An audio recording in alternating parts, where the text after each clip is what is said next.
Good morning, কেমন আছো তোমরা সবাই? মৌসুমী ভট্টাচার্য অফিসিয়ালের একটি নতুন ভিডিওতে তোমাদের আবারও স্বাগত জানাই। আশা করি তোমরা সবাই খুব ভালো আছো, সুস্থ আছো, আর আমিও ভালো আছি। আর দেখো, আমি ভাত বসিয়ে দিয়েছি, আর এখানে তোমার মাংস হচ্ছে। এটা আজকে স্পেশাল, কারণ মাটন হচ্ছে।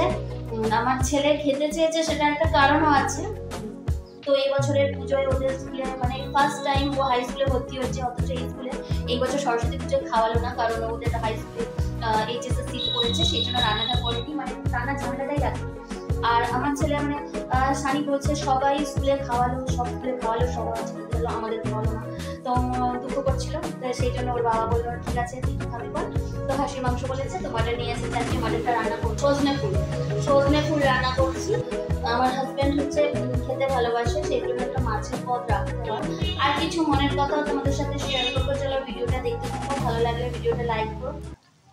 কথা বলতে বলতে খেয়াল হলো মাংসটা এবার দিয়ে দিতে হবে, কারণ মশলাটা কষানো হয়ে গেছে, তেল ছেড়ে দিয়েছে। এইবার আমি মাংসটা দিয়ে একটু কষিয়ে নেবো। বেশিক্ষণ কষাতে লাগে না, কারণ মাংসটা সেদ্ধ করা আছে, জাস্ট মশলাটা যাতে মিশে যায় সেই মতো কষিয়ে আমি জল দিয়ে দেবো। জলটা কিন্তু আমি এমনি জল দিই না, যেটা সিটি মারাই সেই স্টকটাই আমি দিয়ে দিই। ওর মধ্যে দিয়ে দেওয়ার পর আমি ভেজে রাখা আলুটাও ওর মধ্যে মিশিয়ে দিই, কারণ আমি এইভাবেই রান্না করি। এতে আমার মনে হয় মাংসটা খেতেও ভালো লাগে, আলুটাও আলাদা আলাদা বেশ ভালো লাগে খেতে। তো এইবার একদিকে ভাত একদিকে মাংস হবে। এবার খানিকটা আমি সময় পাবো তোমাদের সাথে কথা বলার। তো একটা গ্যাসে ভাত আর একটা গ্যাসে মাংস আমি বসিয়ে এসেছি। তো যতক্ষণ ওই দুটো একসাথে হোক, সেই সময় তো আমি মাছটা বসাতে পারবো না। সিরিয়াসলি কোনো চ্যালেঞ্জটা মেনটেন করি না, সেটা তোমরা আমার ভিডিও দেখলেই বুঝতে পারবে, কারণ ডেলি কোনো ভিডিও আপলোড করি না। যখন পারি, যখন মনে হয় বা যখন সম্ভব হয় তখনই।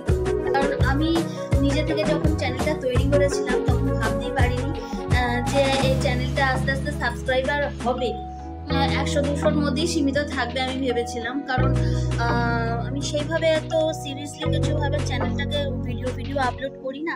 আর তোমরা জানো যে কোনো জায়গায় রেগুলার মেনটেন না থাকলে তো সেক্ষেত্রে একটু প্রবলেম হয়, অ্যালগরিদমে আপ ডাউন হয়, চ্যানেল গ্রোথ হয় না।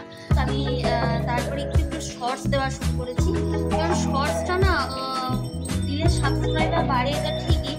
আমি না শর্টসটা করতে চেয়েছিলাম, কিন্তু আমি না ঠিকমতো করে মেনটেন করতে পারছি না, কারণ এই যে এত কাজের পরেও না যখন শর্টসটা করতে চাই না, বিশেষ করে সবাই যেটা বলে দুপুরবেলা খাওয়া দাওয়ার পরে যে ফ্রি টাইমটা থাকে সেই টাইমে সবাই শর্টসটা বানায়, কিন্তু আমি না যখনই খাওয়া দাওয়ার পরে মানে শর্টস বানানোর কথা ভাবি, মানে আমার ঘুম পেয়ে যায়।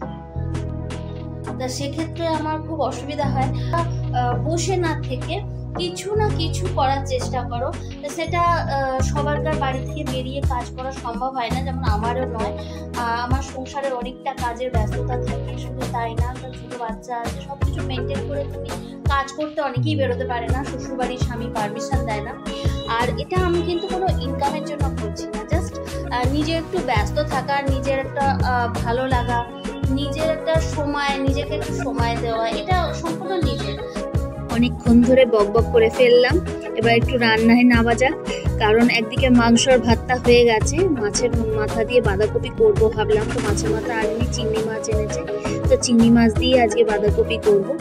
আর আমি ফোড়নে কিন্তু দিই তেজপাতা, শুকনো লঙ্কা আর হচ্ছে গোটা জিরে। এটা আমি মাছের মাথা দিয়ে বাঁধাকপিতেও এই ফোড়ন দিই, আর চিংড়ি মাছ দিয়ে বাঁধাকপি করব আজও এই ফোড়নটাই দেব। তো গোটা গরম মশলা থাকলে আমি থেতো করে দিয়ে দিই, তো গোটা গরম মশলা আমার ছিল না, সেই জন্য পেঁয়াজ ফোড়ন দিয়ে দিলাম।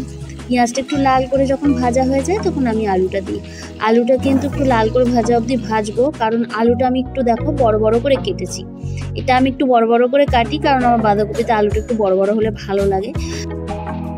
আলুটা ভাজার সময়ও আমি নুন হলুদ দিয়ে দেবো, কারণ ভাজা আলুটা হয়ে গেলে তখন বাটনাটা দেবো। ভাজা আলুটা হলে কিন্তু আলুটা নরম হতে বা গলতে বেশি সময় নেবে না। তো বাটনাটা দিয়ে কষাচ্ছি। বাটনাটার মধ্যে আমি কিছু দিইনি, জাস্ট আদা লঙ্কা টমেটো পেস্ট মিক্সিতে ঘুরিয়ে নিয়েছি। তো কষানোটা যখন কমপ্লিট হবে, বোঝা যাবে যে তেল ছাড়ছে, তখনই আমি চিংড়ি মাছটা দিয়ে দেবো। চিংড়ি মাছটা দিয়ে কষাবো। দেখো বাঁধাকপিটা আমি কিন্তু কিছু ভাপিয়ে রাখিনি, জাস্ট ঝিরি করে ধুয়ে রেখেছি একটা জালিতে। তো যাই হোক, এবার আমি বাঁধাকপিটা কিন্তু আমি ভাপিয়ে রান্না করি না, এটা আমি যখন কষানোর মধ্যে দেব ওটা জল ছাড়বে, সেই চাপাতে আমি আর এক্সট্রা কোনো জল দেব না, অতি সেদ্ধ হয়ে যাবে। একটু রঙের জন্য কাশ্মীর মির্চ দিলাম আর জিরে গুঁড়ো দেব। আসলে কি বলতো, একটু বাঁধাকপি হোক আর যাই হোক, আমি একটু না রং না হলে ভালো লাগে না, বেশ একটু খেতেও মুখরোচক হবে, দেখতেও বেশ ভালো লাগবে, এরকম হলে আমি ভালোবাসি, সেই জন্য কাশ্মীর মির্চটা দিলাম। তোমরা চাইলে স্কিপ করতে পারো। দেখো এই যে বাঁধাকপিটা দিয়ে একটু কষিয়ে নিচ্ছি। দেখো বাঁধাকপিটা জল ছেড়ে কমে গেছে, এখন একটু গরম মশলা আমি দিয়ে দেবো। তো রান্নাটা তোমাদের কেমন লাগলো জানিও। আমি শেষে কিন্তু ঘি মিশিয়েছি, সেটা তোমাদের সাথে দেখানো হলো না, কিন্তু ঘি দিলে বেশি ভালো লাগে, ঘি না থাকলে স্কিপ করতে পারো। তো ভিডিওটা ভালো লাগলে একটা লাইক করো, চ্যানেলটাকে সাবস্ক্রাইব করে পাশে থেকো।